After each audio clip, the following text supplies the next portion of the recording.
An elderly man with Alzheimer's slipped out of his son's sight for just a few minutes in downtown Atlanta. Confused, frightened, and ignored by the crowds rushing past, he was on the edge of panic. Suddenly an 11-year-old boy stopped, sat beside him, and spent his last $19 to buy him lunch. That single moment would quietly connect two lives and trigger consequences neither of them could have imagined. Before we go back to how it all began, tell me where you're watching from and don't forget to subscribe, because this story will stay with you long after it ends. The heat pressed down on Atlanta like a wool blanket that Tuesday afternoon in late April. Robert Miller had always loved spring weather, back when he could remember why.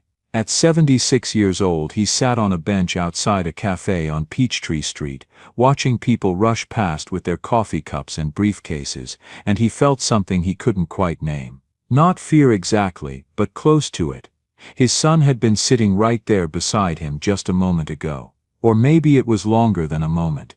Time had gotten slippery lately, like trying to hold water in his hands. "James?" Robert called out, his voice thin. Nobody answered. The bench beside him was empty except for a newspaper someone had left behind. Robert picked it up, looked at the date, April 21st, 2015, then set it down again. The numbers didn't mean anything to him anymore. He tried to remember why he was here. There had been something about breakfast, about meeting someone important.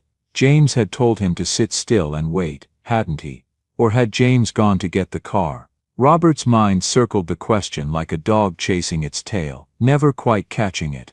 A woman walked by pushing a stroller, and Robert smiled at the baby. The woman didn't smile back. She quickened her pace, as if Robert might be dangerous. He looked down at his hands, confused. When had they started shaking like that? The truth was that Robert Miller had spent 40 years as a machinist at the Delta Steel plant outside Atlanta. He'd raised James on his own after Robert's wife, Ellen, died in a car accident when the boy was only 8. Those had been hard years, lean years, working double shifts and sleeping 4 hours a night. But they'd been proud years too. Robert had made sure James had everything he needed, had pushed him to study, to dream bigger than a factory floor and a time clock. And James had dreamed big. Full scholarship to Georgia Tech, MBA from Emory. Now he ran some kind of investment company downtown, something with hedge funds and private equity, terms that slid right out of Robert's head the moment James explained them. Robert had been careful with money his whole life. He'd bought a modest house in East Atlanta in 1972 for $18,000. It was worth nearly $400,000 now. He'd put every spare dollar into his retirement account and a few solid stocks that James had recommended. His pension from 40 years at Delta Steel was small but steady, and when Ellen died, her life insurance had paid off the mortgage and left a nest egg he'd never touched, saving it for emergencies. He wasn't wealthy by any means. Not like the people James worked with in their Buckhead mansions. But Robert had enough. Enough to be comfortable, enough to leave James something when he was gone, enough to help someone if they needed it. If only he could remember things clearly enough to actually help. What Robert could remember, on his good days, was the distance between him and his son. When James visited, which wasn't often, he moved through conversations like he was checking items off a list. Call Dad. Check. Ask about medications. Check. Make sure the new caretaker is working out. Check. Promise to visit again soon. Check. The worst part was that Robert knew he was forgetting. He could feel his mind slipping away like sand through an hourglass, and there wasn't a damn thing he could do about it. Now, sitting on this bench, Robert felt that familiar fog creeping in. Where was he supposed to be? Where had James gone? The questions swirled but wouldn't settle. Robert stood up because sitting still suddenly felt wrong. His legs were stiff, but they carried him down the sidewalk. He didn't know where he was going, he just went. The city moved around him in a blur of noise and motion. Car horns blared. People shouted into their phones. Somewhere nearby, a jackhammer pounded concrete. Robert walked faster, trying to outpace the confusion, but it followed him like a shadow. He turned down a side street he didn't recognize. Then another. The buildings got taller, blocking out the sun, and Robert realized with a cold jolt that he had no idea where he was. "Excuse me," he said to a man in a suit rushing past. "I'm looking for," but the man was already gone. Robert tried again with a young woman. "Can you help me? I'm trying to find." She glanced at him, then away, speeding up her walk. Panic bloomed in Robert's chest. He spun in a slow circle, searching for something familiar, finding nothing. His heart hammered. His hands shook harder. He couldn't remember his address. He couldn't remember James's phone number.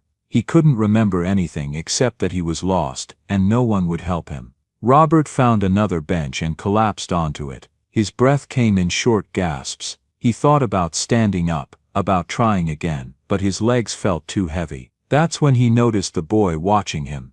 The kid couldn't have been more than 11 or 12, skinny as a rail post with dark skin and eyes that seemed too old for his face. He wore a faded Captain America t-shirt and jeans that had been patched at the knees. He stood about 10 feet away, a worn backpack hanging off one shoulder, just watching. Robert wanted to say something, but the words tangled up in his throat. The boy took a step closer, then another. Then he was standing right in front of the bench. "You okay, mister?" Robert looked up at him.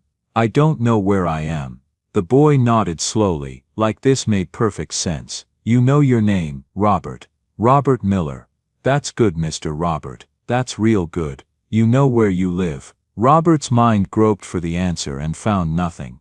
"No, I can't remember." "That's okay." The boy sat down on the bench beside him, easy as you please, like they were old friends meeting for a chat. "My grandma used to forget stuff too, had Alzheimer's. It made her real scared sometimes." "I am scared," Robert admitted, and saying it out loud made it worse somehow. "I know, but you're gonna be okay. We'll figure it out." Robert looked at this child who had stopped when dozens of adults had rushed past. "What's your name?" "Marcus Johnson." The boy held out his hand, formal and polite, and Robert shook it. "Thank you for stopping, Marcus Johnson. That's what people supposed to do, right? Help each other." It was such a simple question, spoken with such certainty, that Robert felt something loosen in his chest. The panic didn't disappear, but it eased back enough that he could breathe again. Marcus studied him for a moment. "You hungry, Mr. Robert?" Robert thought about it. He couldn't remember eating, but he couldn't remember much of anything. "I might be. When's the last time you had a real meal?" "I don't know." Marcus nodded again, like he'd expected that answer. He reached into his backpack and pulled out a granola bar, already unwrapped and half-eaten. He offered it to Robert. "Here, it's not much, but it'll help."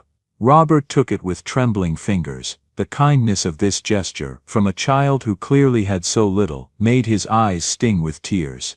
"You're a good boy," Robert said. Marcus shrugged. "My mama raised me right. Listen, there's a place around the corner that makes real good sandwiches. Why don't we get you something proper to eat? Sometimes food helps people remember stuff." "I don't have any money," Robert said, and realized it was true. He must have had a wallet at some point, but he couldn't feel it in his pockets now. "Don't worry about that," Marcus said, standing up. "I got you covered." He held out his hand, and Robert took it, letting this thin slip of a boy help him to his feet.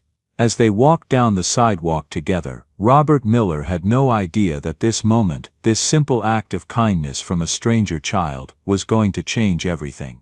Not just for him, but for everyone their lives would touch. All he knew was that for the first time since waking up confused and alone on that bench, he didn't feel quite so lost anymore.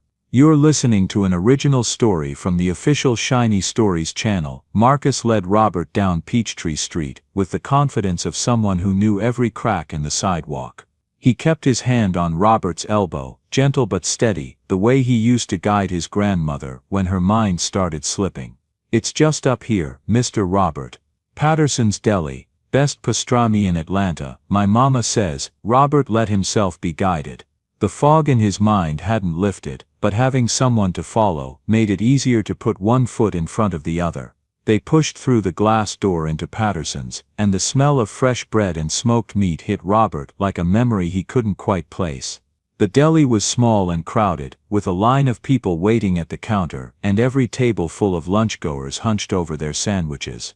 Mr. Patterson himself stood behind the counter, a broad-shouldered black man with silver hair and hands that moved with practiced efficiency as he assembled orders. He looked up when they walked in, and his eyes softened when he saw Marcus. "Marcus Johnson, as I live and breathe," you here for your usual? Not today, Mr. Patterson. I need to get my friend here something to eat. Mr. Patterson's gaze shifted to Robert, taking in the expensive shoes, the dress shirt with the collar askew, the lost expression. His face didn't change, but something flickered in his eyes. Understanding, maybe. Or recognition of the kind of loss that had nothing to do with directions. What can I get you folks? Marcus turned to Robert. What sounds good to you, Mr. Robert? Robert stared at the menu board on the wall behind the counter. The letters swam and rearranged themselves. He couldn't make sense of them. I don't know. How about the pastrami special? Marcus suggested gently. It comes with soup and a pickle. Real good on a day like this. Robert nodded, grateful not to have to decide. One pastrami special, Marcus told Mr. Patterson. And a sweet tea if that's okay. You got it. What about you? Just the sandwich for Mr. Robert. I'm fine. Mr. Patterson rang it up. That'll be $14.75. Marcus reached into his backpack and pulled out a small envelope, the kind you might use for a birthday card. He opened it carefully, and Robert could see cash inside, mostly ones and fives. Marcus counted out the bills slowly, his lips moving with the numbers. $14.75. Marcus said, handing over a 10, 4 ones 3/4. Mr. Patterson gave him his change, 1/4. Marcus looked at the coins in his hand, then back at the menu board. Can I get a bottle of water too? For myself? Sure thing. That's another $1.75. Marcus pulled out more bills from the envelope, counting carefully. $1. Then he fished in his jeans pocket and found 3/4. He handed them over. Mr. Patterson gave him the water, and Marcus tucked the envelope back into his backpack. Robert couldn't see how much was left, but from the thinness of the envelope it wasn't much. What Robert didn't know was that Marcus now had exactly $2.50 remaining. Every dollar in that envelope represented hours of work, carrying groceries for Mrs. Washington in apartment 3B, who always tipped him $1. Washing cars in the parking lot on Saturdays, charging $3 per car. Walking Mr. Rodriguez's arthritic old dog around the block every evening for $2 a week. Collecting aluminum cans from the neighborhood and taking them to the recycling center for deposit money. Marcus had been saving for 6 months. The hot water heater in his apartment had broken in November, and his mama came home every evening exhausted from her shift at Magnolia Gardens, nursing home only to face a cold shower before bed.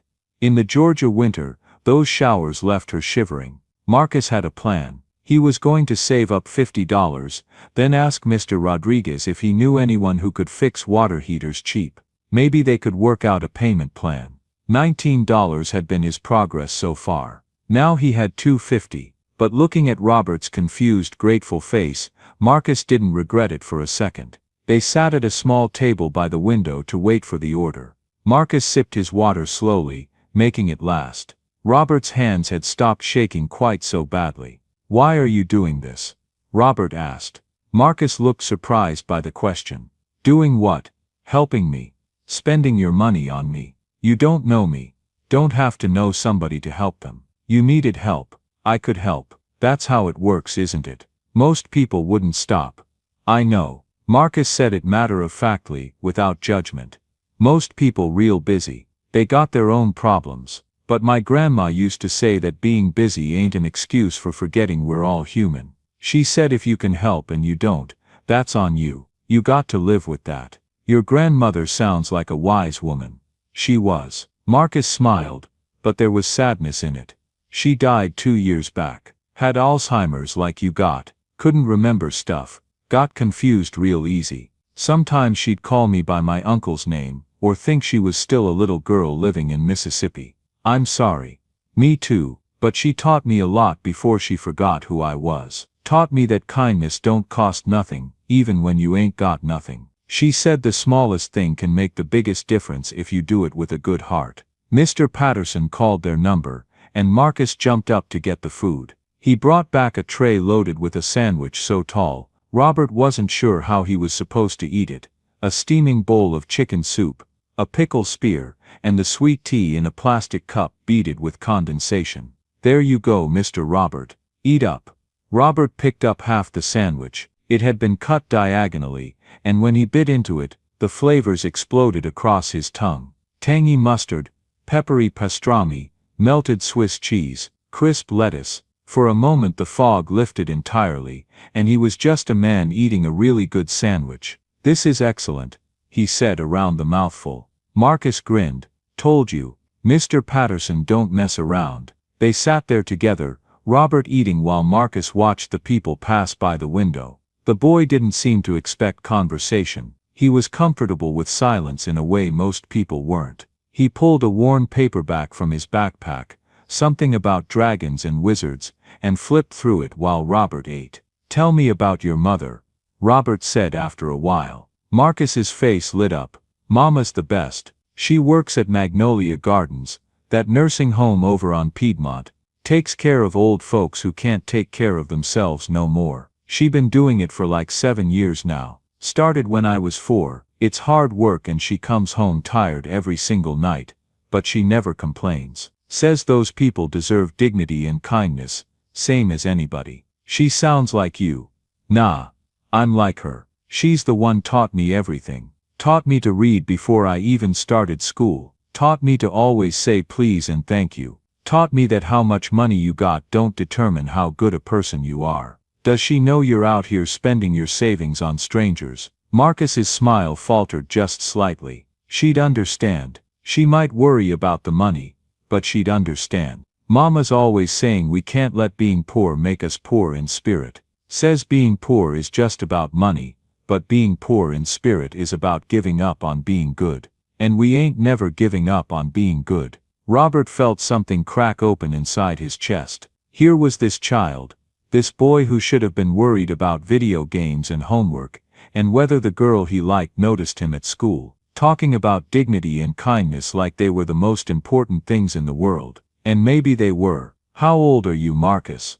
11. Be 12 in September. 11, Robert repeated. When James was 11, Robert had been working double shifts at the plant to keep food on the table and shoes on his boys' feet. He couldn't remember James ever talking about helping strangers, but then he couldn't remember a lot of things anymore. Marcus's phone buzzed in his pocket. He pulled it out, an old flip phone with a cracked screen, and read the message. His face shifted just slightly, worry creasing his forehead.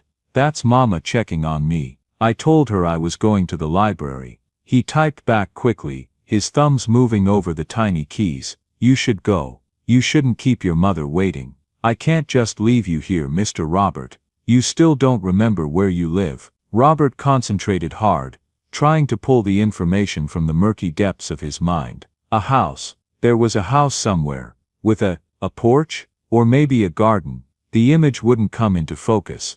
"No. What about your son? You mentioned you had a son named James earlier." "I did? Yeah. When we were walking over here. James." The name felt familiar in his mouth.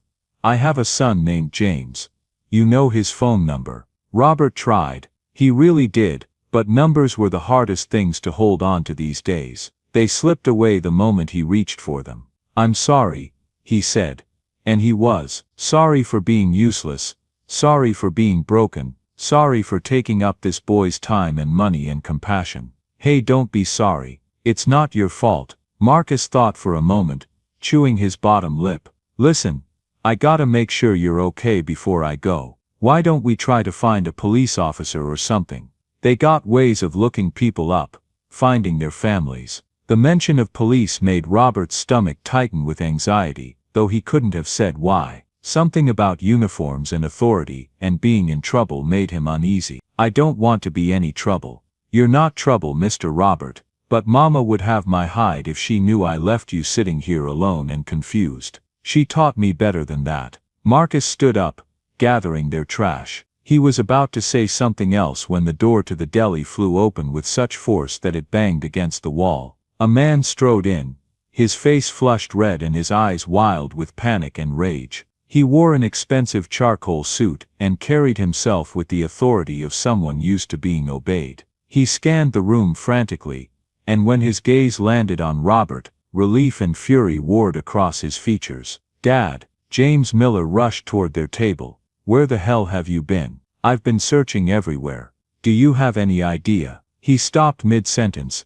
his attention shifting to Marcus. For a moment, James just stared at the boy. Then his expression hardened into something cold and suspicious. Robert blinked up at his son. "James?" "Yes, Dad. It's James." He grabbed Robert's arm. Not gently. "Come on. We need to go. The police are still out searching for you. I need to call them off." But James wasn't looking at Robert anymore. His attention had fixed on Marcus, and the expression on his face made Marcus take an involuntary step backward. James looked at his father's empty plate, at the sandwich wrapper, at the boy standing there in his patched jeans and faded t-shirt. His mind made calculations, drew conclusions, all of them wrong. "What did you do to him?" James's voice was tight, controlled, but with an edge that suggested violence barely restrained. Marcus's eyes went wide. "Sir, I didn't." "Did you take money from him? Go through his pockets?" While he was confused. "No. I bought him lunch. He was lost and scared and I lost." James's laugh was harsh and bitter. "He has Alzheimer's. He doesn't know where he is half the time. And you?" He looked Marcus up and down, taking in every detail. The worn shoes, the cheap backpack, the dark skin. "You saw an easy target, didn't you?" "That's not. I was just helping him." Mr. Patterson came around the counter. "Now hold on just a minute. That boy didn't do nothing wrong. He paid for your father's meal with his own money. I saw the whole thing. Counted out every dollar himself." "Stay out of this," James snapped, not even looking at him. He still had his grip on Robert's arm, tight enough that Robert winced. "Dad, did this kid take anything from you? Your wallet? Your phone?" Robert looked at Marcus, who stood frozen with fear and confusion, then at his son's furious face. The fog in his mind was back, thick and disorienting. Too many people talking. Too much noise. Too much happening all at once. I don't. What's happening?" "See? He doesn't even know." James pulled out his phone. "I'm calling the police. This kid saw my father wandering around confused and decided to take advantage. Probably convinced him to withdraw money from an ATM or I bought him a sandwich." Marcus's voice cracked, tears springing to his eyes. "That's all. He was sitting on a bench, and he looked scared and I just wanted to help." "Help yourself to his wallet, more like. I don't even know who he is. I just saw somebody who needed help." But James wasn't listening. He was already talking to someone on the phone. His voice clipped and authoritative. "Yes, I found him. He's at Patterson's Deli on Peachtree. But there's a situation here. A juvenile male. Looks like he's been trying to take advantage of my father's condition. African American, maybe 11 or 12 years old." Marcus looked at Robert, desperate. "Mr. Robert, tell him I didn't hurt you. Tell him I was helping." Robert wanted to help. He could feel that this was wrong, that James had it all backward, but the words wouldn't come. The confusion was too thick, the room too loud, his thoughts too scattered. He opened his mouth but nothing came out. "He gave me food," Robert managed finally, his voice barely above a whisper. He was kind. But his words were drowned out by James's loud voice on the phone, and the commotion of other customers turning to watch the scene unfold. Within minutes, 2 police officers arrived at Patterson's Deli. They were both white men, one older with gray at his temples, one younger with the rigid posture of someone fresh out of the academy. They listened to James's version of events, looked at Marcus's shabby clothes and Robert's expensive shoes, and the math wasn't complicated. "Son, we need you to come with us," the older officer said, reaching for Marcus's arm. "I didn't do nothing wrong." Marcus tried to pull away, tears streaming down his face now. "Ask Mr. Patterson. Ask anybody. I was just trying to help." "Marcus paid for that meal himself, Mr. Patterson insisted, his voice firm. "That boy comes in here all the time. He's a good kid. He ain't never been in no trouble. He saw this man needed help, and he helped him. That's all that happened." But the officers weren't interested in Mr. Patterson's testimony. They had James Miller, whose business card identified him as managing partner at Miller Hendricks Capital, a firm they'd certainly heard of. They had an elderly man with obvious cognitive impairment, who couldn't give a clear statement, and they had a poor black kid with no proof except his word. "Sir, we can take your statement at the station," the younger officer told Mr. Patterson. "Right now, we need to sort this out." "There's nothing to sort out." Marcus's voice rose to a shout. "I didn't steal nothing. I gave him my money that I saved for 6 months to try to fix our water heater so my mama don't have to take cold showers no more. I gave it to him because he needed it more than I did right then." The desperation in Marcus's voice, the specific detail about the water heater, made the older officer hesitate. He looked at the boy more carefully, saw the fear and hurt and confusion in his young face. "Look, son, nobody's saying you stole anything yet. We just need to ask some questions, figure out what happened. What happened is my father has dementia, and this kid took advantage of that," James said coldly. "I want him questioned. I want to know if he got my father to give him money or personal information." "He didn't." Marcus was crying openly now. "He didn't have no money. That's why I bought him food. With money you conveniently claim to have saved," James shot back. "A likely story." The older officer put his hand on Marcus's shoulder, gentler than the younger one had been. "Come on, son. We just need to ask you some questions at the station. Your parents can meet us there." "I don't have a dad, just my mama, and she's at work and she's gonna lose her job if she has to leave, and it's all because I tried to help somebody." Marcus looked at Robert one last time, his eyes pleading. "Mr. Robert, please, tell them the truth, please." Robert met Marcus's eyes, and for just a moment, one brief, shining moment, the fog cleared completely. He saw the boy who had sat with him when he was scared, who had spent his last dollars to buy a stranger lunch, who had treated him with kindness and dignity when no one else would stop. "He helped me," Robert said, his voice suddenly strong and clear. "That boy helped me. Don't take him away." But the moment passed. The fog rolled back in. Robert's expression went vague again, confused, and James was already guiding him toward the door. "Come on, Dad.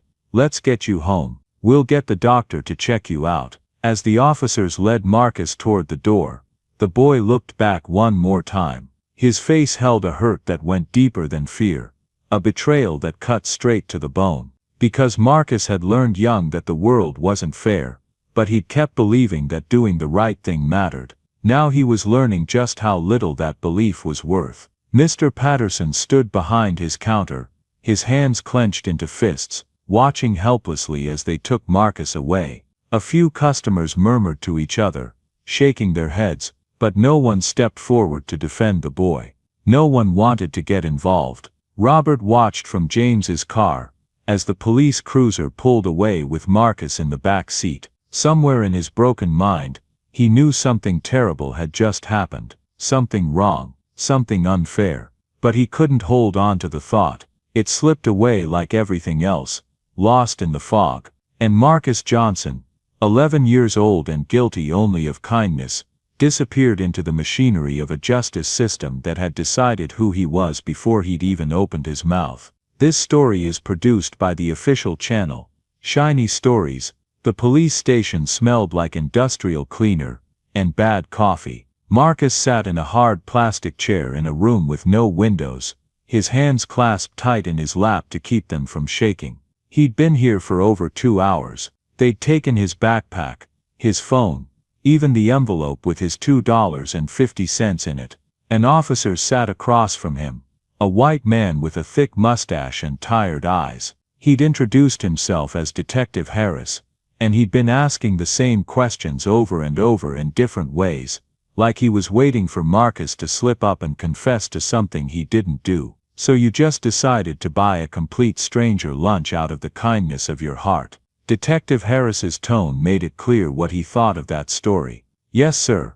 That's exactly what happened. With money you say you earned doing odd jobs. I did earn it.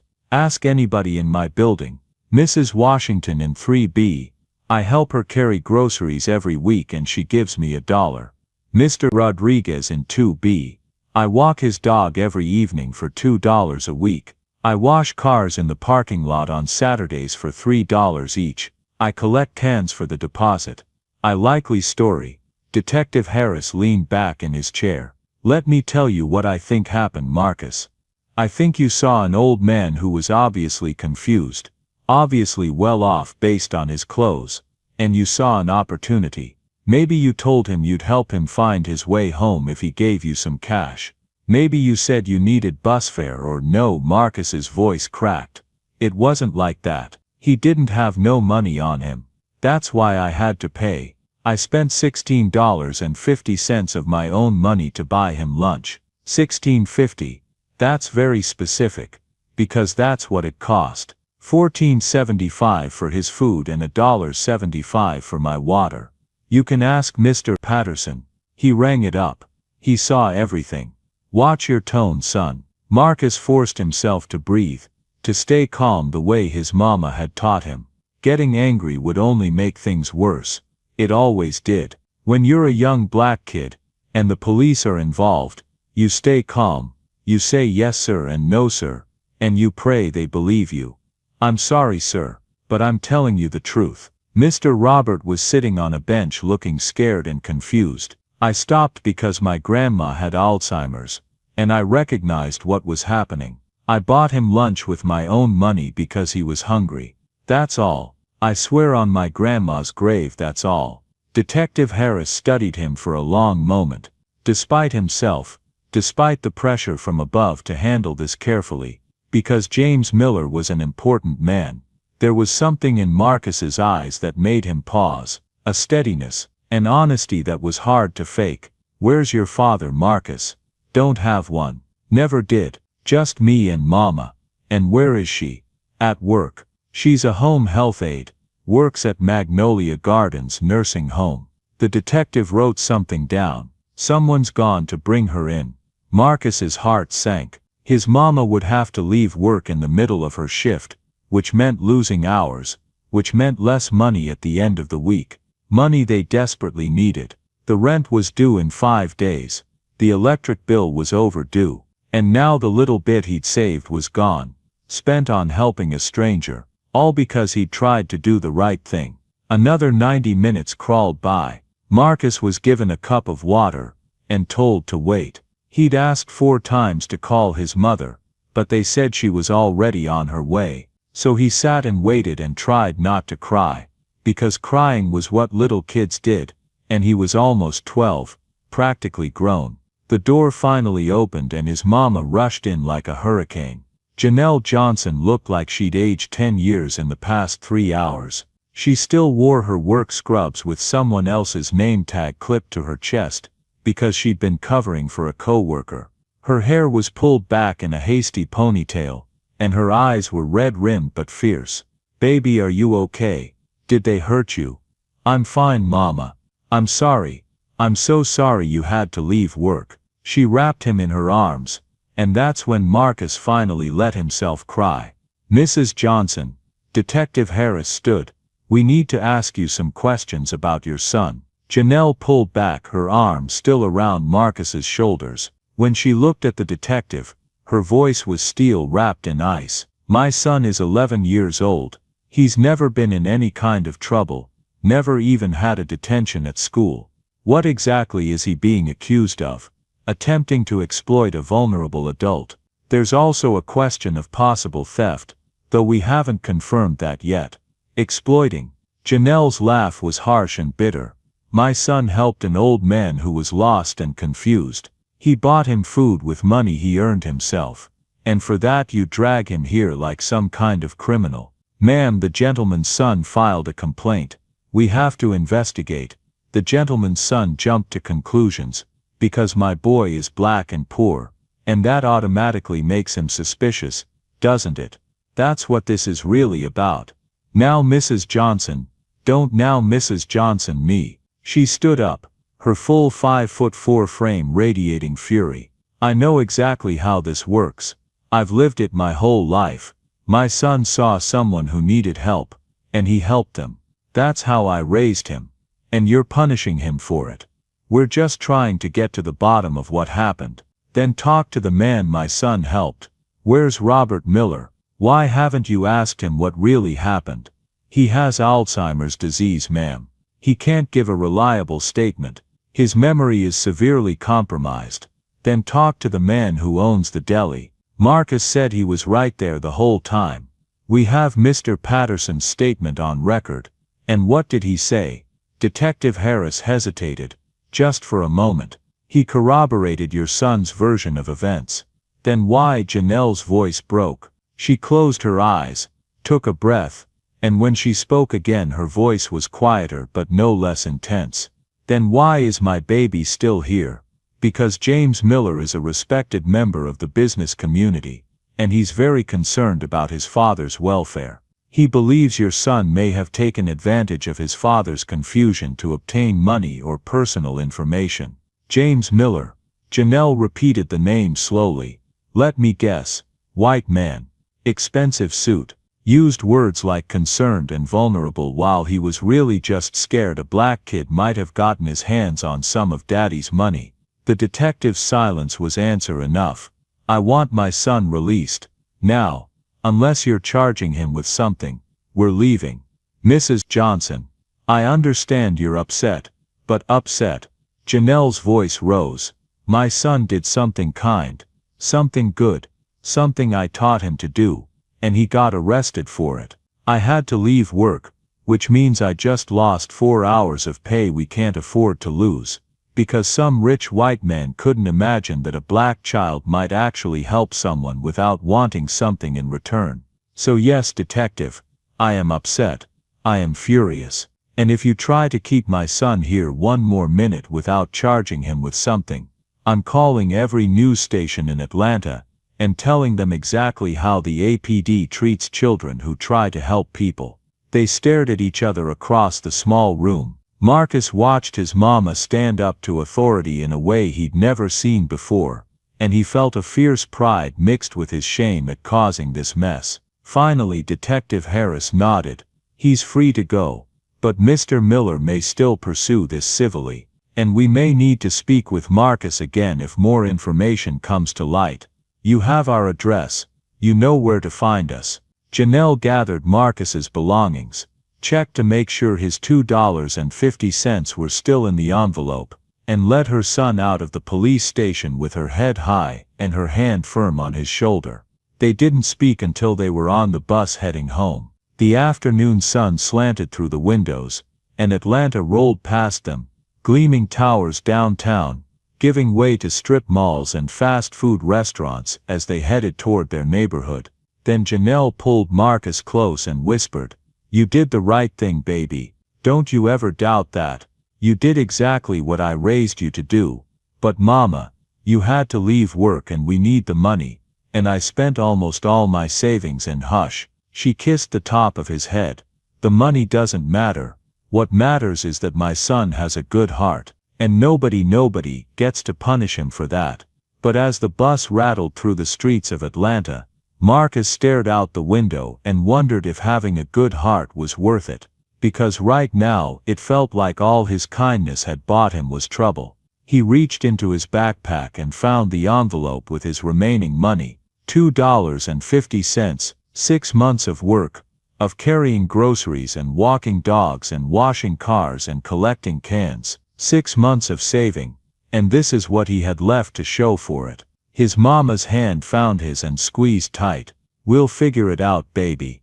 We always do." Marcus nodded because he knew that's what she needed, but deep down he felt something shifting inside him. Not the kindness exactly, that was too much a part of who he was, but the belief that kindness would be rewarded, that doing the right thing mattered in any practical way. The city lights blurred past the bus window as the sun sank lower, and Marcus Johnson, 11 years old and too wise for his age, began to learn a harder lesson than any his grandmother had ever taught him. Sometimes the world breaks your heart just for trying. You're listening to an original story from the official Shiny Stories channel. May melted into June, and Marcus tried to forget about Robert Miller and the police station, and the way kindness had backfired so spectacularly. School let out for summer, and he threw himself into work. More lawns to mow now, more cars to wash, more ways to earn back what he'd lost. Mrs. Washington gave him extra jobs around her apartment. "Heard what happened to you, baby," she said, pressing $2 into his hand after he'd helped her organize her storage closet. "That was a shameful thing how they treated you. But you keep being good. World needs more boys like you." The money accumulated slowly. $5, 10, 15. But something else was happening too. Something Marcus didn't want to acknowledge. The headaches started in late June. At first they were minor, dull aches that pulsed behind his eyes after he'd been in the sun too long. Marcus told himself it was just from the heat, from not drinking enough water, from squinting while he mowed lawns in the bright Georgia sunshine. Then they got worse. He woke up one morning in early July, with pain so intense it felt like his skull was splitting open. The light filtering through their apartment's thin curtains felt like knives stabbing into his eyes. His stomach rolled with nausea. "Mama," he called out, his voice weak. Janelle appeared in the doorway of their bedroom, already dressed for her shift. She took one look at her son's face and crossed the room in 3 steps. "Baby, what's wrong?" "My head hurts real bad." She felt his forehead. "No fever. Scale of 1 to 10. 8, maybe 9. Janelle's expression tightened with worry. She'd seen plenty of headaches in her work at the nursing home, knew the difference between normal and concerning. "You feel sick to your stomach?" "Yeah." "Any blurry vision?" Marcus squinted at her. "Everything's kind of fuzzy around the edges." She made a decision quickly. "Okay, you stay home today. I'll call Mrs. Washington, see if she can check on you during lunch. I'll give you some Tylenol. But Mama, you got work and I'll go to work as soon as I know you're settled. Don't argue with me, Marcus Johnson." She made him toast that he couldn't eat, and gave him Tylenol that only took the edge off the pain. Marcus spent the day in their darkened bedroom, a cold washcloth over his eyes, trying not to move because movement made everything worse. By the time Janelle got home that evening, the headache had faded to a manageable throb. Marcus insisted he felt fine, that it was probably just the heat. "You're drinking enough water?" Janelle asked. "Yes, ma'am." "Getting enough sleep, not staying up late reading with that flashlight under your covers?" Marcus had the grace to look guilty. He'd been rereading his favorite fantasy series, losing himself in worlds where good always triumphed and heroes always won.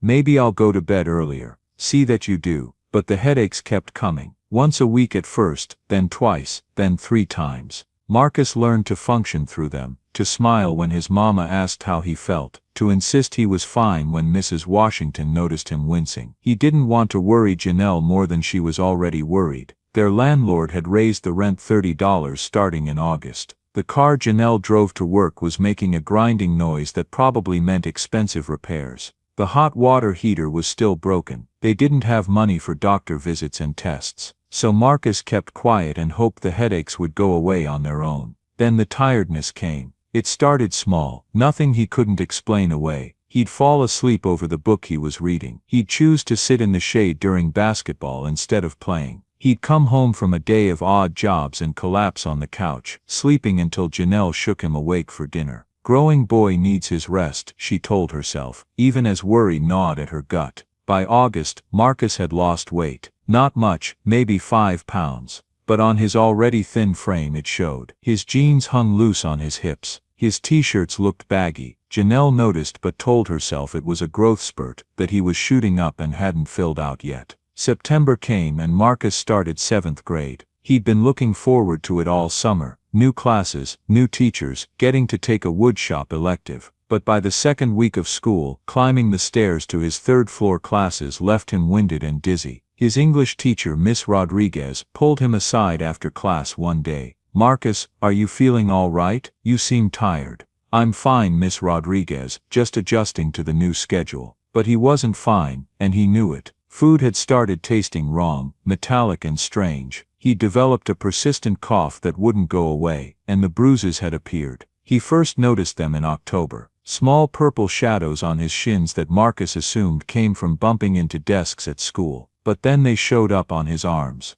his ribs, his back, places he hadn't hit, places he couldn't explain. Marcus started wearing long sleeves even when it was warm, hiding the evidence from his mama as long as he could. When Janelle finally saw them, catching sight of Marcus's bare chest as he changed shirts one evening, the fear in her eyes was something Marcus had never seen before. "Baby." Her voice was very quiet. "How long have you had these?" "I don't know. Couple weeks maybe." "Do they hurt?" "Not really." "Have you been fighting at school?" "No ma'am, I don't fight. You know that." Janelle reached out with trembling fingers and traced one of the bruises on Marcus's arm. It was the size of a quarter, deep purple in the center fading to yellow-green at the edges. "We're going to the clinic tomorrow." "But mama, I got school and you got." "Tomorrow Marcus, don't argue with me." The free clinic on Edgewood Avenue was crowded even at 9 in the morning when they arrived. Mothers with feverish babies, elderly men coughing into stained handkerchiefs, teenagers with injuries they couldn't explain. The waiting room smelled like antiseptic and desperation. They waited for 2.5 hours before a nurse practitioner called Marcus's name. The exam was thorough. Temperature, blood pressure, heart rate, all normal. The nurse practitioner, a middle-aged woman with tired eyes and gentle hands, listened to Marcus's lungs, looked at the bruises, asked about his symptoms. "Headaches, fatigue, unexplained bruising, weight loss," she murmured, writing notes. "Any nosebleeds?" "Sometimes," Marcus admitted. "When I blow my nose or brush my teeth." "How often?" "Maybe every few days." The nurse practitioner's expression grew more serious. She stepped out of the exam room for a moment, and Marcus heard her speaking in low tones with someone in the hallway. When she came back, she had a form in her hand. "Marcus, I'm going to order some blood work. There's a lab downstairs. They'll take a few vials of blood and run some tests." "What kind of tests?" Janelle asked. "Complete blood count, metabolic panel, some others. We need to see what's going on in Marcus's blood. It could be a lot of things: anemia, an infection, maybe a clotting disorder. Could it be serious?" The nurse practitioner met Janelle's eyes directly. "It could be, or it could be something simple and treatable. Let's get the tests done first, then we'll know more." The lab technician was a young man who chatted about the Braves while he tied a rubber tourniquet around Marcus's arm. "Just a little stick now," he said and slid the needle in. Marcus watched his blood fill the tubes. Dark red, almost purple. He counted them as they filled. 1, 2, 3, 4, 5 vials of his blood, labeled and capped and sent off to machines that would tell secrets Marcus wasn't sure he wanted to know. "Results will be ready in 3 to 5 business days," the technician said cheerfully. "The clinic will call you." 3 to 5 business days felt like forever. Marcus went back to school, went back to his odd jobs, went back to pretending everything was fine. But the fear sat in his chest like a stone. Something was wrong. He knew it in his bones, in his blood, in the exhausted ache of his body. The clinic called on the 4th day. Marcus was at school, so Janelle took the call during her lunch break at Magnolia Gardens. "Mrs. Johnson, this is Nurse Bennett from the Edgewood Clinic. We got Marcus's blood results back." Janelle's hand tightened on the phone. "And he has significant anemia. His red blood cell count is very low, which explains the fatigue. We'd like to start him on iron supplements and have him eat more iron-rich foods. Red meat if you can manage it, spinach, beans. We'll retest in a month and see if the numbers improve." Relief flooded through Janelle like cool water. Anemia, that was treatable, that was manageable. "Thank you, we'll get the supplements today." That evening, Janelle stopped at CVS on the way home and bought the cheapest iron supplements she could find. $14 for a bottle of 90 tablets. She also bought a bag of fresh spinach and a pound of ground beef, splurging on protein she couldn't really afford. "The doctor says you're anemic, baby," she told Marcus over dinner. "Spaghetti with meat sauce, heavy on the meat, with spinach stirred in. That's why you've been so tired. These pills will help." Marcus took the supplements faithfully, every morning with breakfast, every evening with dinner. The pills made his stomach hurt sometimes, left a metallic taste in his mouth, but he didn't complain. He didn't get better. November arrived with cold rain and colder nights. Marcus wore 2 sweatshirts to school and still shivered in the classrooms where the heating was unreliable. He came home and went straight to bed, sleeping through the afternoons while Janelle worked her shift.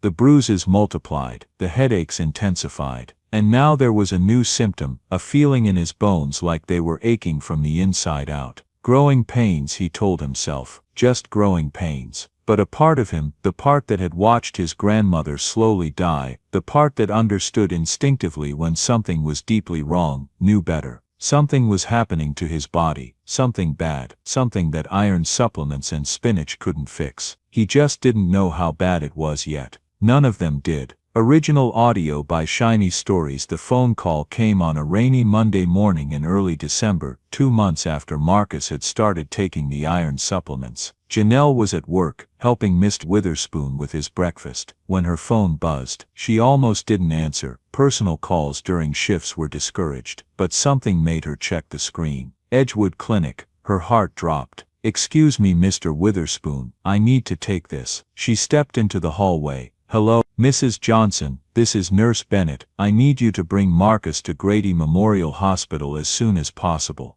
The floor tilted beneath Janelle's feet. "What? Why? I thought the iron supplements. We had Marcus come in for his follow-up blood work on Friday, remember? The results just came back from the lab, and his numbers are worse, much worse. His white blood cell count is extremely elevated, his platelets are dangerously low, and his hemoglobin is continuing to drop despite the supplements." "What does that mean?" "It means we need to rule out some serious conditions. I've already called ahead to Grady's emergency department. They're expecting you." "What kind of serious conditions?" But Janelle already knew. She'd worked with enough patients, seen enough diseases, recognized enough symptoms. She just needed to hear someone say it. "Mrs. Johnson, I don't want to speculate over the phone. Please just get Marcus and take him to Grady right now. This can't wait." Janelle's supervisor was understanding when she explained she had to leave immediately. Janelle drove her protesting Honda Civic through Atlanta's midday traffic with tears streaming down her face and prayers on her lips. She picked Marcus up from school, not bothering to check him out properly, just walking into his math class and saying, "We need to go now." Marcus saw his mother's face and didn't argue. He gathered his books and followed her to the car, fear coiling in his stomach. "Mama, what's wrong?" "We're going to the hospital, baby. They need to run some tests." "What kind of tests?" Janelle's hands tightened on the steering wheel. "I don't know yet, but we're gonna face it together, whatever it is." At Grady Memorial they were ushered straight past the crowded waiting room into the emergency department. Nurses descended on Marcus with practiced efficiency, blood pressure cuff, thermometer, more vials of blood drawn from his already bruised arms. A doctor appeared, young and brisk with a tablet in hand and questions rapid fire. How long had Marcus been feeling tired? When did the bruising start? Any bleeding gums? Night sweats? Unexplained fevers? Yes, yes, yes, yes, yes, yes, yes to all of it. More tests followed. A chest x-ray, an abdominal ultrasound, and then the worst one, a bone marrow biopsy. "We need to take a sample from your hip bone," the doctor explained to Marcus. "I'm not going to lie to you, son. It's going to hurt, but we'll use a local anesthetic to numb the area as much as possible." Marcus lay on his side while they prepped him, Janelle holding his hand so tight his fingers went numb. The needle going in didn't hurt much, just a pinch. But when they pushed deeper, when they hit bone, and started extracting marrow, the pain was unlike anything Marcus had ever felt. He didn't scream. He bit down on the rolled-up towel they'd given him and squeezed his mama's hand and breathed through it like they'd taught him.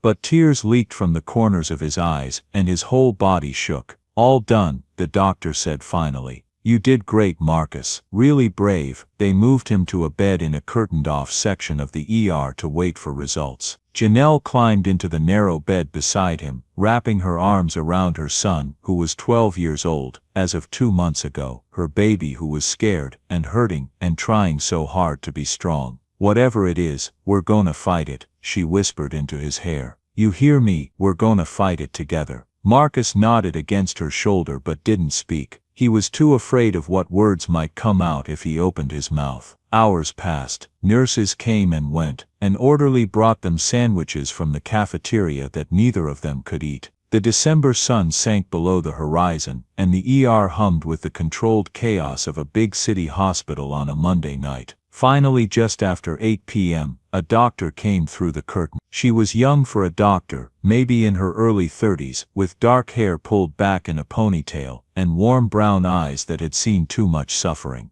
Mrs. Johnson, Marcus, I'm Dr. Anjali Patel. I'm a pediatric oncologist here at Grady. The word oncologist hit Janelle like a fist to the chest. She pulled Marcus closer. Dr. Patel sat down in the chair beside the bed. She didn't soften the blow or dance around it. She just spoke the truth, clean and direct. Marcus has acute lymphoblastic leukemia. It's a cancer of the blood and bone marrow. The leukemia cells are crowding out the normal blood cells, which is why he's been having all these symptoms. The world stopped. Everything, the beeping monitors, the voices in the hallway, the fluorescent lights overhead, all of it faded into white noise. Janelle heard the words but couldn't process them. Cancer. Her baby had cancer. Can you cure him? The words came out as a whisper. All is very treatable in children and adolescents, Dr. Patel said. And Janelle heard the but coming before the doctor even spoke it. With aggressive chemotherapy, we see remission rates of 85 to 90%.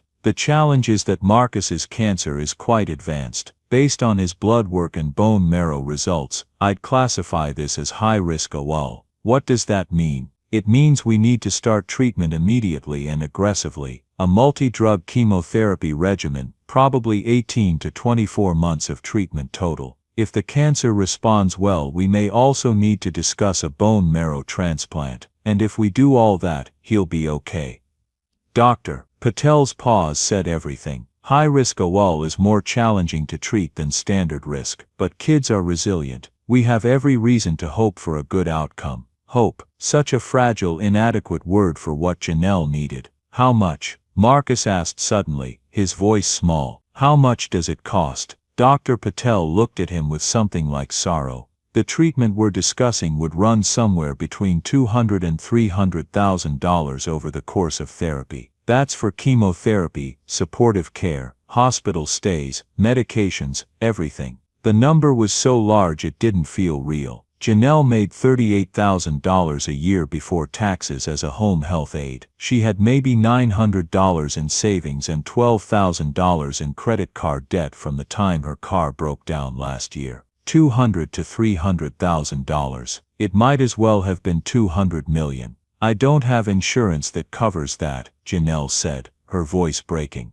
I have the state Medicaid for Marcus, but I don't know if Grady has a charity care program. Dr. Patel said gently, we'll never turn away a child who needs treatment, but I need to be honest with you. The treatment Marcus would get through charity care won't be as aggressive as what I'd recommend if cost wasn't a factor. We'll do chemotherapy, but we'll be limited in the drugs we can use, the supportive medications, the frequency of hospital stays, and if he gets the basic treatment instead of the aggressive treatment, his chances of remission drop. By how much I can't say exactly. Every case is different. Marcus felt his mother's arms tighten around him, felt her whole body shaking. He thought about the $2.50 he had left from his savings, about the $19 he'd spent on Robert Miller, about all the lawns he'd mowed and cars he'd washed and cans he'd collected, all of it meaningless in the face of $300,000. What happens if we can't afford the treatment at all? Marcus asked quietly. Dr. Patel looked at him, this brave, articulate 12-year-old boy, and her heart broke a little. We'll do everything we can with the resources available. But Marcus, without treatment, ALL progresses quickly, especially high-risk OL. How long? Janelle's voice was barely a whisper. 6 months maybe a year. I'm so sorry. The sound Janelle made was inhuman, a keening wail of grief and rage and helplessness. She doubled over, pulling Marcus against her, sobbing into his shoulder. Marcus held his mother while she fell apart, his own eyes dry because he felt too shocked for tears. 6 months to a year. That would take him to next summer at best. He'd never make it to 8th grade, never get his driver's license, never kiss a girl or go to prom, or see what he might become. All those futures, all those possibilities, stolen by cells in his blood that had decided to multiply wrong. We'll start the basic chemotherapy protocol through the charity program tomorrow, Dr. Patel said quietly. We'll admit Marcus tonight and begin in the morning. And Mrs. Johnson, don't give up hope. I've seen miracles happen. We'll do everything we can. But both Janelle and Marcus heard what she didn't say. Everything we can might not be enough. They admitted Marcus to the pediatric oncology ward that night. A nurse helped him change into a hospital gown and showed him to his room. It wasn't private, he'd share it with another boy, a 7-year-old with leukemia who'd been in treatment for 8 months already. The roommate was bald and pale and hooked up to an IV, but he smiled at Marcus when he came in. "Hey, I'm Tyler." "Marcus, you just get diagnosed." "Yeah, today. That's the worst day," Tyler said with the wisdom of someone who'd been through it. "It gets a little better after that. Not good but better than today." Janelle climbed into the narrow hospital bed beside Marcus after the nurses left. She wrapped her arms around her son and held him like she'd held him when he was a baby, like she could protect him from the world through sheer force of will. "I'm scared, Mama," Marcus finally whispered. "Me too, baby, me too." Outside the window, Atlanta glittered with lights. Monday night was becoming Tuesday morning, and somewhere out there people were living normal lives, worrying about normal things. Marcus Johnson wasn't normal anymore. He was a cancer patient with an expiration date, and there wasn't a damn thing anyone could do about it. Thanks for listening on the official Shiny Stories channel. The first round of chemotherapy started the next morning. 3 drugs dripped into Marcus's veins through an IV: vincristine, doxorubicin and prednisone. The nurses had explained what each one did, how they worked together to kill cancer cells, but Marcus couldn't keep track of the details. All he knew was that within hours of starting the treatment, he felt like he was dying. The nausea hit first, rolling over him in waves that left him retching into a pink plastic basin even though his stomach was empty. The anti-nausea medication helped some, but mostly he just felt sick and exhausted and miserable. Janelle sat beside his bed, holding his hand, whispering encouragement even though she was falling apart inside.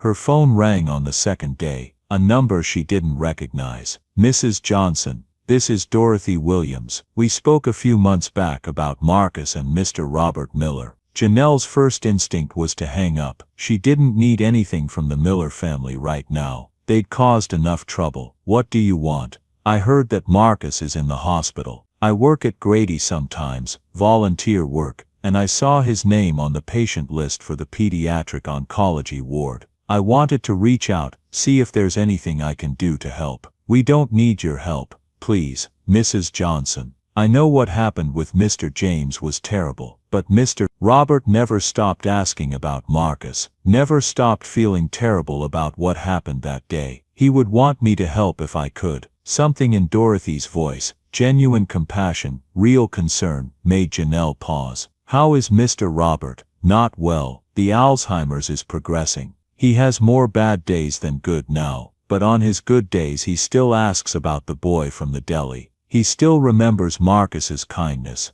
Janelle was quiet for a long moment. "Then Marcus has leukemia, high-risk ALL. The doctors say with treatment he has a good chance, but we can't afford the treatment they want to do. So he's getting the basic protocol through the charity program, and we're praying it's enough." She heard Dorothy's sharp intake of breath.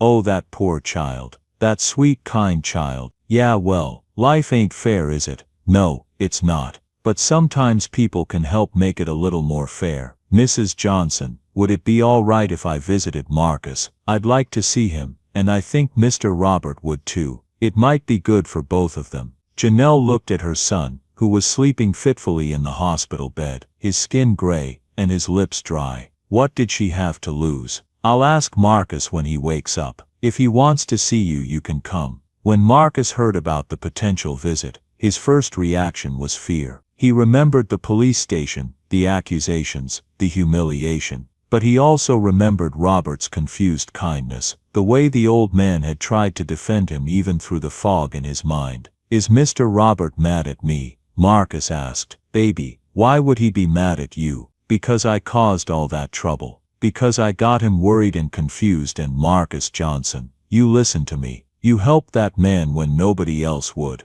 You bought him food with your own money. You stayed with him so he wouldn't be alone. None of what happened after was your fault. You hear me? None of it. Then yeah, tell Miss Dorothy they can come visit." Dorothy brought Robert to the hospital 3 days later, on a Saturday morning when Janelle had run home to shower and change clothes. She'd warned Marcus they were coming, but he still wasn't prepared for how much Robert had declined. The old man was in a wheelchair now, pushed by Dorothy. His hands shook constantly. His eyes had that glazed, distant look that came from being lost inside his own head. He wore a cardigan sweater despite the warm hospital, and someone had forgotten to comb his hair properly. But when Dorothy wheeled him into Marcus's room and Robert saw the boy lying in that bed, bald from the chemotherapy and thin as a skeleton, something happened. Robert's eyes focused. His shaking stopped for just a moment. He looked at Marcus and his face crumpled with recognition and sorrow.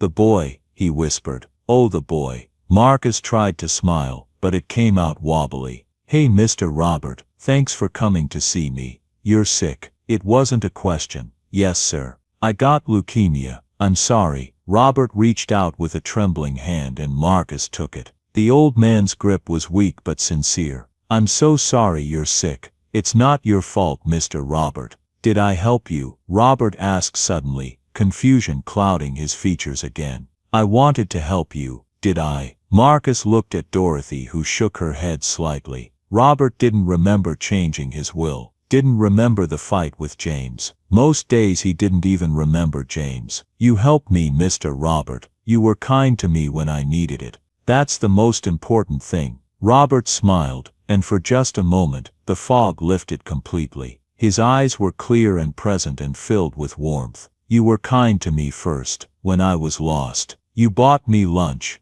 I remember. I'm glad I helped you." "That's good.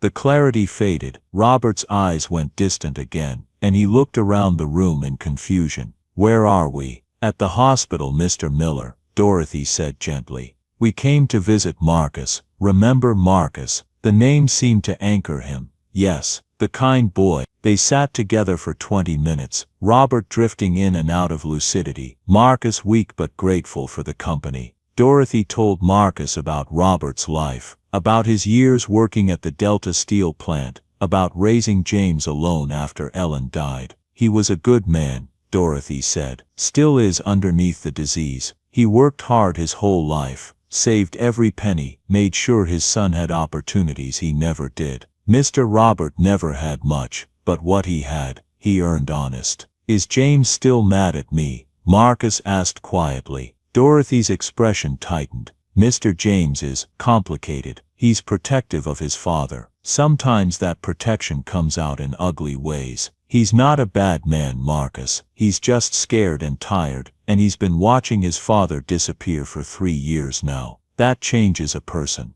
It wasn't quite forgiveness, but it was understanding. And Marcus, who'd spent the last week learning about how unfair life could be, found he had room for understanding. When it was time for them to leave, Robert leaned forward in his wheelchair and took Marcus's hand again. "Get better," he said, and the words were clear and firm. "You get better, son. The world needs more boys like you." Marcus felt tears prick his eyes for the first time since the diagnosis. "I'll try, Mr. Robert. I promise I'll try." After they left, Marcus lay back in his bed feeling something he hadn't felt in days: hope. Small and fragile, but there. He didn't know that Robert had already changed his will. Didn't know that tucked away in a lawyer's office was a document that would save his life. All he knew was that for a few minutes he hadn't felt alone. And sometimes that's enough to keep fighting. Original audio by Shiny Stories. Robert Miller's Alzheimer's followed no predictable pattern. Some days he woke up thinking it was 1985 and James was still a boy who needed help with his homework. Other days he knew the year, the date, even what he'd had for breakfast, only to lose it all an hour later. But on a cold Tuesday morning in early February, exactly 2 months after Marcus's diagnosis, Robert woke up with the clearest mind he'd had in over a year. It was like someone had turned on a light in a dark room. Suddenly everything was sharp and present. He knew he was Robert Miller, knew he was 76 years old, knew he had Alzheimer's and it was stealing him away piece by piece. He knew his son was James and that they'd grown distant over the years. He knew he lived in the house on Glenwood Avenue that he'd bought for $18,000 in 1972. And he knew about Marcus Johnson. The memory came flooding back with perfect clarity. The boy who'd found him on the bench, who'd spent his last $19 to buy lunch for a confused stranger. who'd been accused and humiliated because Robert's son had jumped to terrible conclusions. Robert also remembered something else, something Dorothy had told him during one of his few lucid moments. Marcus was sick. Marcus had cancer. Marcus was dying because he couldn't afford the treatment that would save him.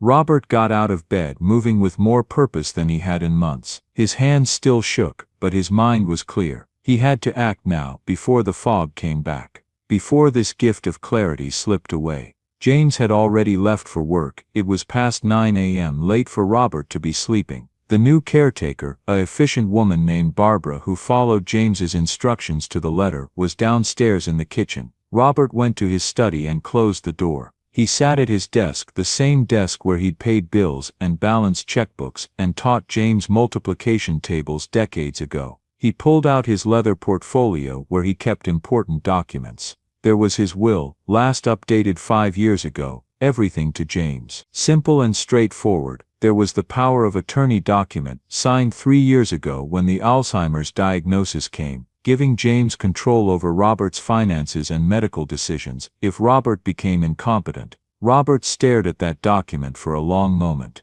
Incompetent? Was he incompetent right now, in this moment of perfect clarity, or was he more competent than he'd been in months? He picked up the phone and called his lawyer. Not the expensive corporate firm James used, but old Tom Carver, who'd handled Robert's affairs back when all Robert had was a mortgaged house and a pension. Miller Residence, came Tom's familiar voice.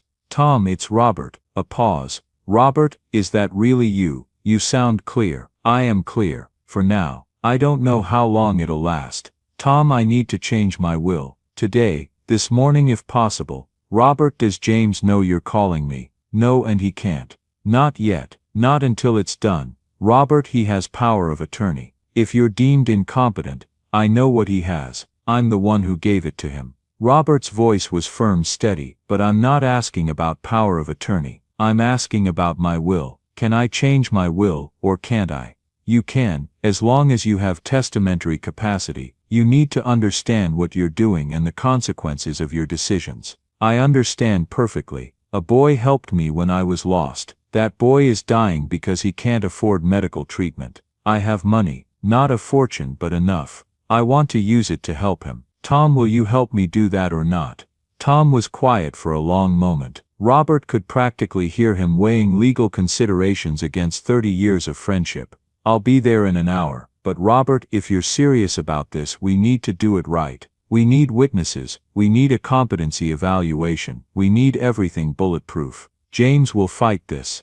I know. Let him fight. I'm doing this anyway. True to his word, Tom arrived 58 minutes later with a court-appointed psychiatrist named Dr. Sandra Hammond. Barbara tried to stop them at the door, saying she needed to call Mr. James first, but Robert overruled her. I'm still the owner of this house, Barbara. Let them in. They set up in Robert's study. Dr. Hammond was a no-nonsense woman in her 60s with sharp eyes and a gentle manner. She asked Robert a series of questions designed to evaluate his mental state. Some questions were easy. What is your name? Where do you live? Who is the president? Robert couldn't answer that one and felt the fog starting to creep in at the edges. Other questions were harder. What year is it? What month? What did you have for breakfast? Robert struggled with those, felt the panic rising as simple facts slipped through his mental grasp like water. He couldn't remember breakfast, couldn't remember what year it was. The clarity was already starting to fade, but when Dr. Hammond asked him why he wanted to change his will, the words came clear and strong. Because a 12-year-old boy named Marcus Johnson found me when I was lost and afraid. He didn't know me, didn't know I had any money. He just saw someone who needed help, and he helped. He spent his last $19 money he'd been saving to fix his mother's hot water heater to buy me lunch. To make sure I was safe. Robert's hands were shaking badly now, but he pressed on. That boy was arrested because my son assumed the worst. Assumed a black child, helping an old white man must be up to something. Marcus was humiliated, scared, accused of things he didn't do, all because he was kind. And now? Dr. Hammond prompted gently. Now Marcus has leukemia. High risk AO. He's dying because his family can't afford the treatment that would save him. I have some money. Not a lot, but more than they have. I want to make sure Marcus gets the treatment he needs. I want to set up a trust fund so he can be helped properly, the way he helped me. You understand this means less money for your son to inherit. I understand. James is successful. He makes more in a year than I made in 10. He'll be fine. Marcus won't be fine unless someone helps him. Dr. Hammond asked more questions, probing Robert's understanding of what he was doing. She asked about his assets. Robert knew approximately. His house was paid off, worth maybe $400,000 now. He had about $200,000 in retirement accounts and savings. A few other investments. She asked if he understood that changing his will would likely cause conflict with his son. She asked if anyone was pressuring him. Nobody's pressuring me, Robert said firmly. This is my decision, my money, my choice. Finally, Dr. Hammond set down her pen and looked at Robert with something like admiration. Mr. Miller, you clearly have significant cognitive impairment due to Alzheimer's disease. On most cognitive measures you show deficits. However, regarding this specific decision, you demonstrate clear understanding of the facts, rational reasoning about the consequences, and authentic personal values driving your choice. In my professional opinion, you have testamentary capacity to modify your will at this time. I'll sign the certification. Relief flooded through Robert so intensely he felt tears prick his eyes. Tom Carver had brought all the necessary paperwork. Together they worked out the details. Robert would establish a trust fund specifically for Marcus Johnson's medical care, initially funded with $100,000 from Robert's savings. If Marcus's treatment exceeded that amount, the trust would draw from Robert's other assets as needed. Upon Robert's death, whatever remained in his estate after Marcus's medical needs were fully met, would be split. 50% to James, 50% to establish a medical assistance foundation to help other children like Marcus. Tom had also brought 2 witnesses, a colleague from his law office and a notary public. They'd been waiting in the car. Robert signed the will with shaking hands, but the signature was clear enough. The witnesses signed. The notary applied her stamp and seal. It was done. Just as they were finishing, Barbara came rushing into the study, her phone in hand. Mr. Miller, I really think I should call Mr. James, he specifically said. Mr. James is not in charge here, Tom said firmly. Mr. Robert is still the owner of this house and these assets. These gentlemen are leaving now, and this matter is concluded. As Tom and the others packed up to leave, Robert felt the clarity slipping away like water through his fingers. The fog was rolling back in, and he knew he only had minutes left. Tom, he said urgently, gripping his lawyer's arm, make sure Marcus gets the money. Make sure James can't stop it. Please. It's airtight, Robert. I promise. The will is legal and binding. You were evaluated as competent for this specific decision. James can fight it, but he won't win. Good. That's good. Robert's words were starting to slur a little, the disease reclaiming its territory. That boy, he should live. He's good. The world needs more. He couldn't finish the sentence. The fog had taken it. Tom squeezed Robert's shoulder. You did a good thing today, my friend. Maybe the best thing. By that evening, when James came home from work, Robert couldn't remember what he'd done, couldn't remember Tom's visit, or the will or Marcus or any of it. He just knew he felt peaceful, felt like something important had happened, even if he couldn't recall what. Barbara told James about the visitors, and James immediately called Tom Carver. What the hell did you do? James demanded. My father is not competent to make major decisions. Your father has testamentary capacity regarding his will, Tom replied calmly. He was evaluated by a court-appointed psychiatrist. Everything was done properly and legally. I'll fight this. I have power of attorney, which covers financial and medical decisions during his lifetime, not the disposition of his assets after death. The will stands, James, and before you threaten to sue, you should know we have a psychiatrist's written evaluation, multiple witnesses, and a notarized document. You'll lose. James slammed the phone down, furious and humiliated, but the will stood. And 3 days later, when the hospital's billing department received notice that Marcus Johnson's medical expenses were being covered by the Robert Miller Medical Trust, Dr. Patel called Janelle, with news that seemed impossible. Mrs. Johnson, I don't know how this happened, but Marcus's balance has been paid, and there's a trust fund established specifically for his medical care. We can start the aggressive treatment protocol immediately. Janelle dropped the phone, her knees giving out. She sank to the floor beside Marcus's hospital bed, and sobbed with relief so profound it felt like being reborn. Marcus, weak and sick from the basic chemotherapy that wasn't working well enough, looked at his mother in confusion.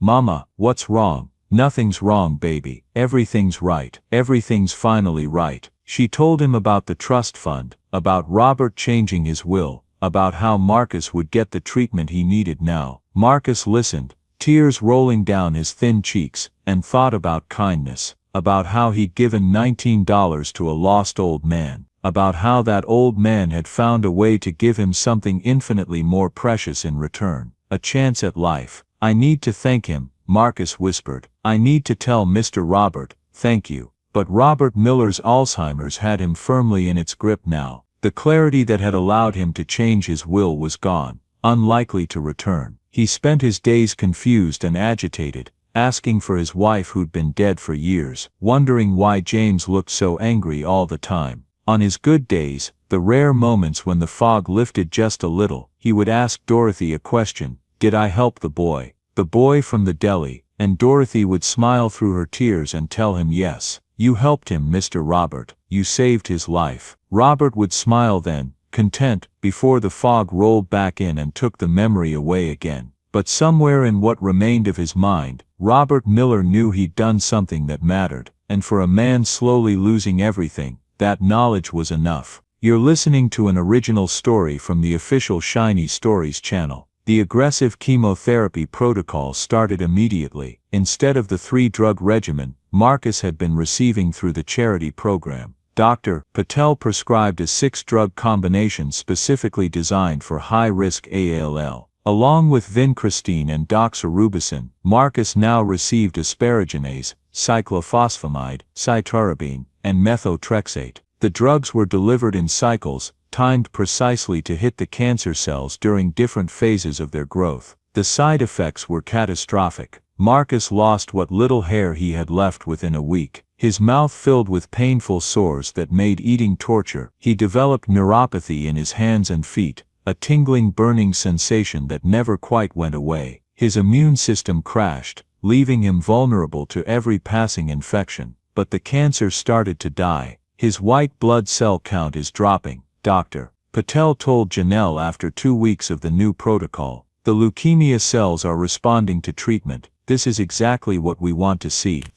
Janelle cried with relief. Marcus, too weak to cry, just squeezed his mama's hand. The treatment plan called for an initial intensive phase lasting 8 weeks, followed by a consolidation phase, then maintenance therapy that could last up to 2 years. But first they needed to get Marcus into remission. Remission became the word they lived for. Complete remission meant no detectable cancer cells in Marcus's blood or bone marrow. It didn't mean cured. Leukemia could always come back, but it meant they were winning the fight. Dorothy visited every week, bringing books Marcus was too tired to read, and telling him stories about Robert, keeping the old man present, even though he couldn't visit anymore. "How is he?" Marcus always asked. "Not good, honey. The Alzheimer's is taking more of him every day, but on the rare moments when he's clear, he asks about you, wants to know if you're getting better." Tell him yes. Tell him I'm fighting as hard as I can. The first bone marrow biopsy after 6 weeks of aggressive treatment showed partial remission. The cancer cells were drastically reduced but not completely gone. Dr. Patel adjusted the protocol, increasing the dosage of methotrexate, and adding another drug to the rotation. Marcus endured it all with a quiet courage that amazed the nurses. He never complained, even when the pain was so bad he couldn't sleep. He said please and thank you even when he was throwing up or shaking with fever. He treated everyone, from the doctors to the housekeeping staff, with respect and kindness. "That's quite a kid you've got," one nurse told Janelle. "In 20 years of pediatric oncology, I've never met a braver child." But Janelle saw what the nurses didn't. Marcus crying silently in the dark after she thought he was asleep. Marcus staring at his thin bruised arms like they belonged to a stranger. Marcus missing school and friends and normalcy so badly it hurt more than the cancer. "You can cry in front of me, baby," she told him one night. "You don't have to be strong all the time. If I start crying I might not stop." Marcus whispered. And if I don't stop then I'm giving up. And I can't give up, Mama. Mr. Robert gave me a chance. I can't waste it. The second bone marrow biopsy in March showed complete remission. No detectable leukemia cells. Dr. Patel smiled when she delivered the news, and Janelle actually laughed out loud with joy. But remission wasn't the end, it was just the beginning. Now we move to the consolidation phase, Dr. Patel explained. We need to make sure we've killed every last cancer cell, even the ones we can't detect. And then we need to talk about a bone marrow transplant. The transplant was crucial. Without it, the chance of the leukemia returning within 2 years was over 60%. With a successful transplant, those odds dropped dramatically. The problem was finding a donor. Siblings were usually the best match, but Marcus was an only child. His mother wasn't a good match. They'd need to search the National Marrow Registry. The search took 3 weeks, and the answer that came back was both hopeful and complicated. There was a potential match through a distant cousin on Janelle's side, a young woman named Keisha living in Birmingham who was a 75% match. Not perfect, but good enough. Keisha, who was 24 and worked as a dental hygienist, agreed to donate without hesitation. Family helps family, she said simply when Janelle called to thank her. I'm glad I can help.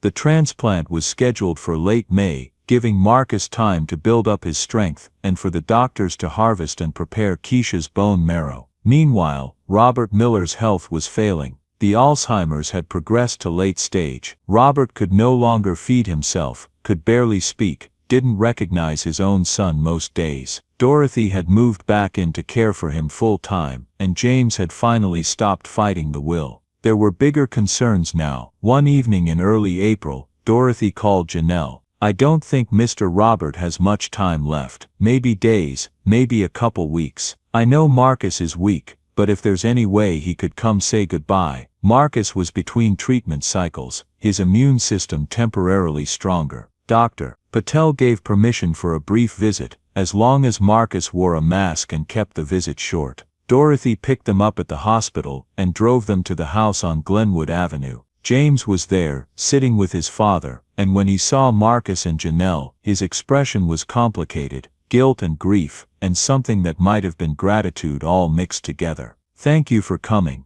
James said quietly. It was the first civil thing he'd ever said to them. Robert was in a hospital bed set up in the living room, propped up on pillows, his body so frail he barely made a shape under the blankets. His eyes were open but unfocused, staring at nothing. Marcus approached slowly, afraid and sad. This wasn't the man who'd smiled at him in the deli, or held his hand in the hospital. This was a shell, empty of everything that had made Robert Miller himself. Mr. Robert, Marcus said softly, it's Marcus, I came to say thank you for everything you did for me. No response. Robert's eyes didn't move. I'm in remission now, the cancer's gone at least for now, and I'm gonna have a bone marrow transplant in a few weeks, and if it works, I might be cured, really cured, and it's all because of you, because you helped me when you could barely help yourself. Marcus's voice broke. Tears rolled down his face behind the mask. I just want you to know that your kindness mattered, Mr. Robert. It saved my life. And I'm gonna live the best life I can, I promise. I'm gonna be the kind of person you thought I was when you helped me. I'm gonna make it mean something. For a long moment, nothing. Then Robert's eyes shifted, just slightly, toward Marcus's voice. His lips moved, forming a word so quiet that Marcus almost missed it. Good. That was all. Just one word, but it was enough. Dorothy drove them back to the hospital, all three of them crying quietly in the car. Robert Miller died 2 days later, on a Tuesday morning with Dorothy holding his hand and soft music playing on the radio. His last moment of consciousness was brief, just a flicker of awareness, a moment of peace, and then he was gone.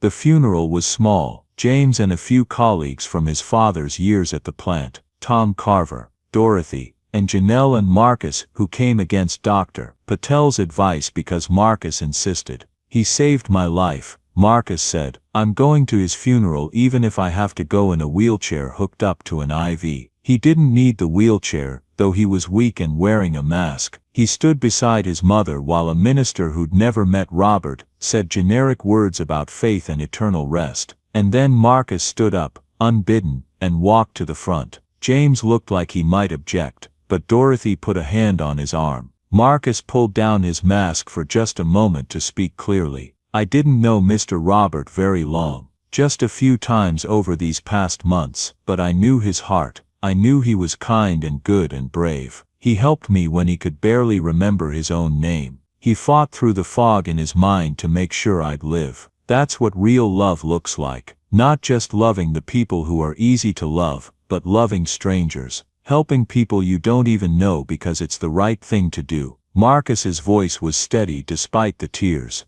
Mr. Robert told me to get better, and I am. I'm fighting every day, and I'm gonna win. And when I do, when I grow up and do something good with my life, it'll be because he gave me that chance. So I just want to say thank you, Mr. Robert. Thank you for seeing me. Thank you for believing in me. Thank you for choosing kindness when the whole world was forgetting how. He sat down, and the small congregation was silent. James had his face in his hands, shoulders shaking. After the funeral, James approached Marcus and Janelle. His eyes were red, his usual confidence shattered by grief and regret. I'm sorry, he said, for what I did that day at the deli, for not listening, for assuming the worst. I was wrong and I'm sorry. Marcus looked at this man who'd caused him so much pain, and found he had no room for anger anymore. Cancer had burned that out of him, leaving only the essential things. I forgive you, Marcus said simply. Your dad did too, I think. James nodded,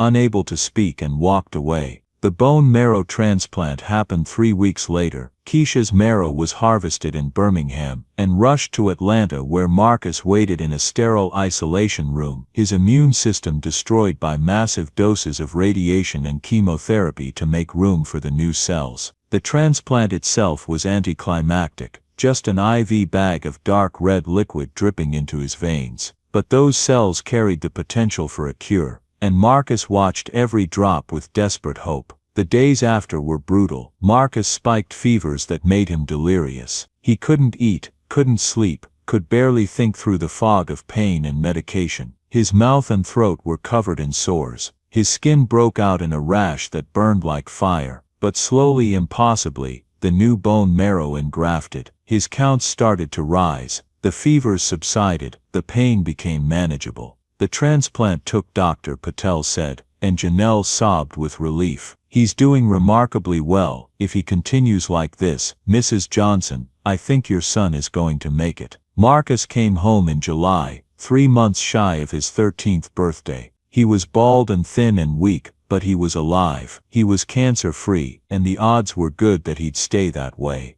The apartment was still the same shabby place it had always been, but it felt like a palace. Janelle had used some of the remaining trust fund money to finally fix the hot water heater. That night, Marcus took a long hot shower and cried with gratitude for something as simple as warm water. He'd survived. Robert Miller's gift had saved his life. Now he had to figure out what to do with it.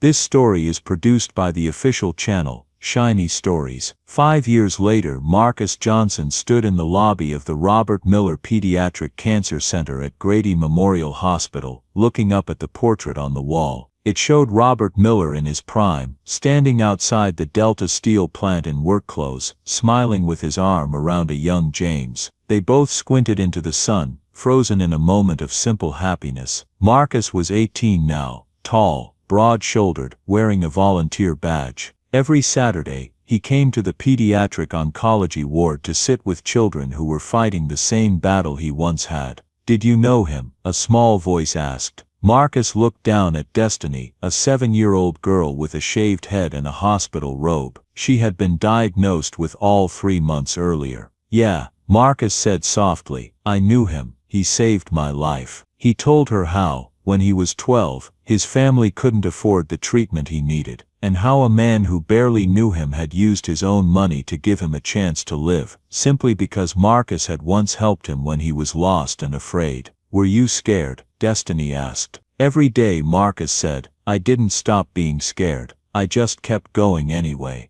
They sat together beneath the portrait in quiet understanding. The cancer center had opened 2 years earlier, funded by the Robert Miller Foundation, created from the remainder of Robert's estate after Marcus's treatment was paid for. Dorothy ran the foundation alongside James, who had left his investment firm to devote himself fully to his father's legacy. Together they had helped hundreds of families avoid impossible choices between rent and survival. So far, Dorothy said when Marcus asked, 347 kids. Marcus felt the familiar weight of gratitude. Robert's kindness had multiplied far beyond a single life. That evening Marcus prepared for the 5th annual Foundation Gala, where he would speak once again. The ballroom was filled with donors, champagne, and quiet anticipation. When Marcus stepped to the podium, his hands shook, but he spoke anyway. 5 years ago, I was dying, he said. I had high-risk leukemia, and my family couldn't afford the treatment that might save me. Then something extraordinary happened. A man I'd met once, just once, used the last clarity he had to change his will so I could live. He told them about the bench, the $19, the accusations, the diagnosis, and the impossible odds. I'm standing here because a machinist from East Atlanta decided a stranger's life mattered, Marcus said. He chose kindness. By the time he finished, the room was on its feet.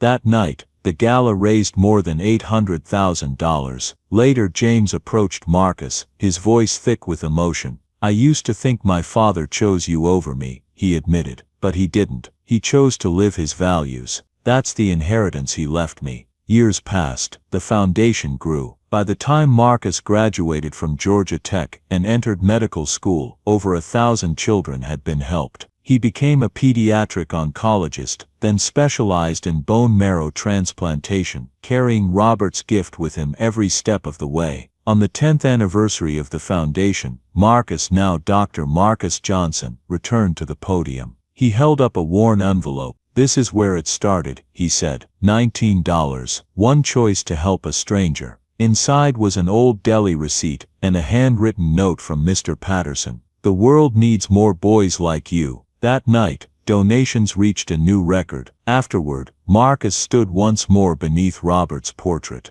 Beside it now hung another. Marcus at 12, bald but smiling, just after remission. Between them, a plaque read, "One act of kindness created a ripple that became a wave." Destiny, now healthy and cancer-free, joined him. Thank you, she said. For what? Marcus asked. For helping me believe. Marcus smiled, thinking of ripples, how one confused old man and one 11-year-old boy had changed the world simply by choosing kindness. Marcus had given $19. Robert had given everything. And together they had given thousands of children a chance at life. Because kindness doesn't end, it multiplies. You're listening to an original story from the official Shiny Stories channel. Join us to share meaningful stories by hitting the like and subscribe buttons. Don't forget to turn on the notification bell to start your day with profound lessons and heartfelt empathy.